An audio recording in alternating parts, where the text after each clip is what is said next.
Hey guys, moving on to our next topic, which as you can see from the screen is how did the Enlightenment philosophers view society? So in this section, we're only going to be talking about the philosophers, both men and women, and what kind of views they had on society and how they will impact future generations. I think by the end of this, you're going to see, hopefully be able to make a lot of connections to what these philosophers believed and how they were going to impact actually our lives here today, here in the United States.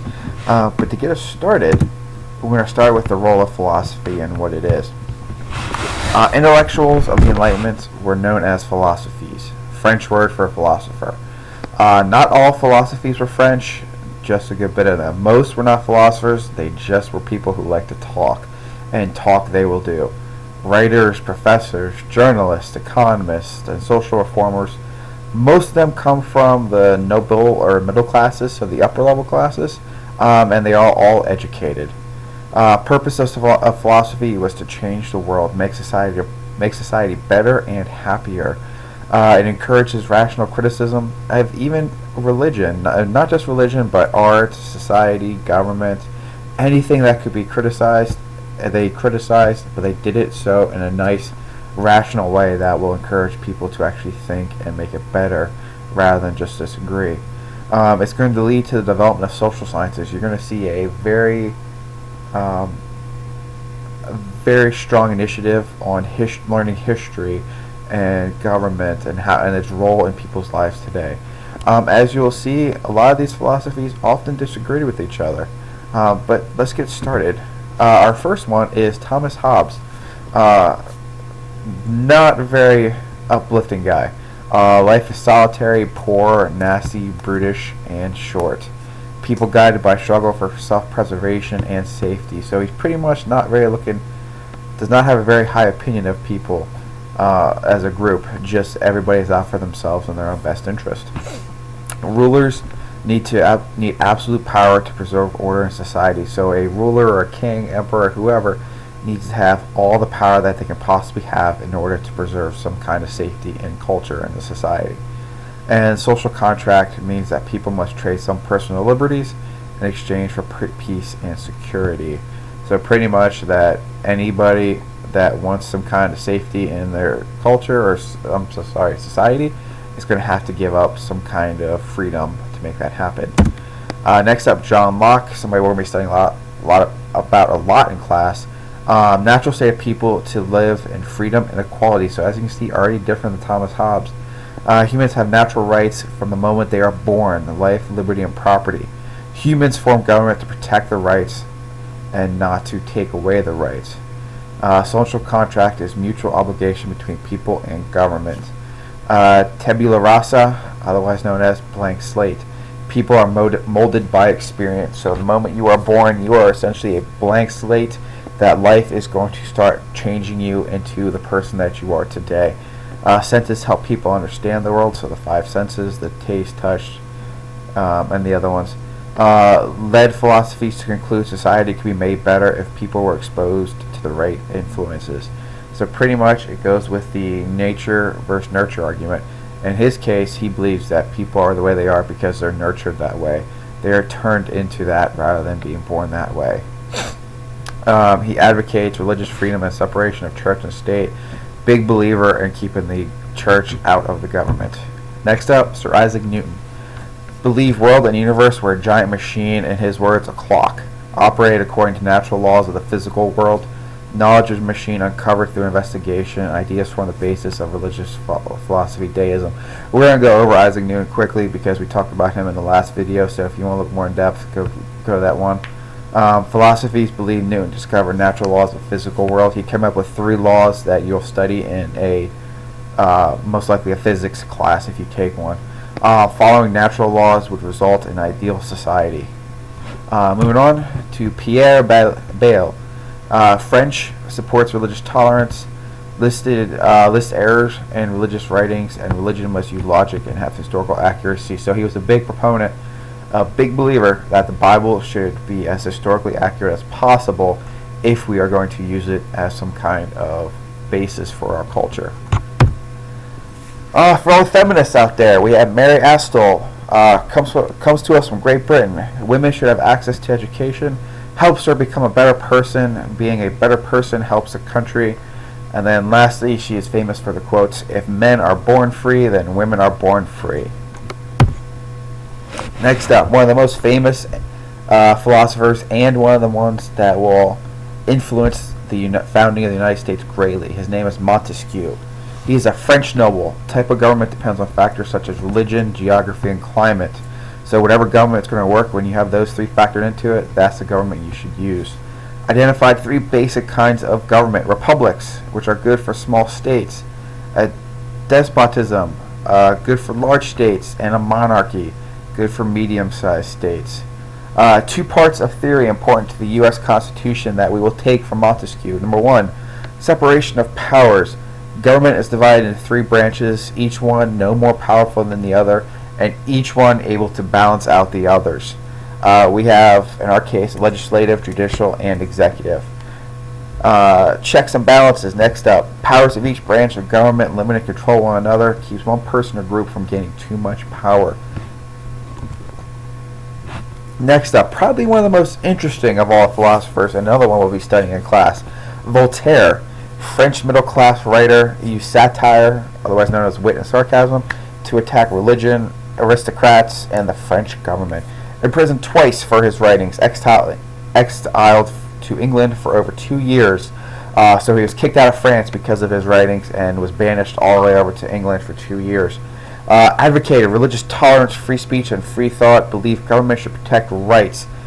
So pretty much he believed that governments were set up and created to make sure that its citizens were free and able to do what they wanted to do, and not to stop that. He advocates deism. God reveals himself through natural law, not religious writings. John Wesley. If anybody is a Methodist out there, then you have John Wesley to thank for it. He comes to us from Great Britain. He's an Anglican minister and a founder of Methodism. Main areas include all people equal in the eyes of God. Religion and reason go hand in hand and could overcome wickedness, prejudice, and bigotry. Correct understanding of science serves Christianity and should not be feared. Emphasis on hard work and abstinence from excess. Next up, David Hume. Ultimate moral good is kindness. He wants everybody to be a good, kind person to each other. Christian religion has no basis in religion, only superstition and fear. Individual perception exists, but all people are one. We're going to dig a little bit more into depth into him in class, but this is just a very brief overview for him. Next up, Jean-Jacques Rousseau. He's French, if you couldn't tell by the name. He did not trust reason, science, and art. Argued that people are naturally good until exposed to society, so he's a very negative person. He thinks that everybody is born good. It's whenever you are introduced to the culture and the place that you are living, that's when you will turn evil. That is when you will not be a good person anymore. Education and laws create corruption and misery. Government enslaves people. Very much an anarchist. Thinks that there pretty much should not be any kind of government because all it's going to do is try and control its citizens rather than protect the rights of those citizens. Social contract. An agreement between free individuals to create society and a government. Advocated popular sovereignty. Government created and controlled by general will of the people. People cannot be allowed to follow self-interest. Right to rule comes from people, not God.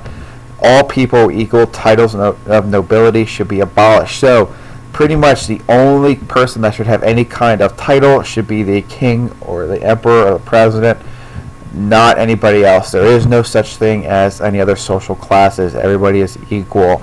And in fact, he is one of the ones that argues against the divine right of kings because he is saying the people give consent to rule, not God himself.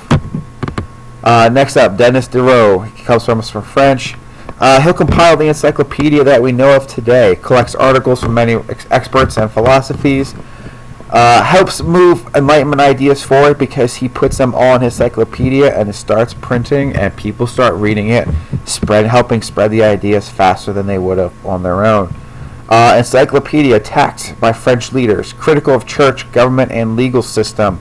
Government tried to stop its publication in 1759, and remaining volumes had to be written in secret. So once again, the government tries to stop knowledge from being passed on because they are afraid of what that knowledge will do when the people start learning it. They are afraid of what will happen. Some physiocrats. French group interested in uncovering natural laws of economics.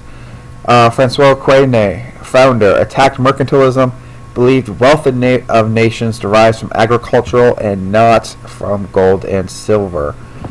Came up with ideas influential to capitalism.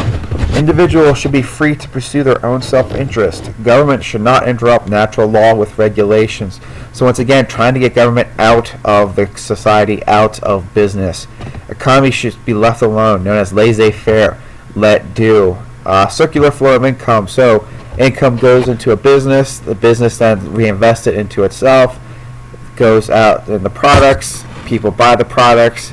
That money from buying the product goes back into the business, and it all creates one giant circle. Use of capital increase productivity. Pretty much, if you want people to work, you better pay them.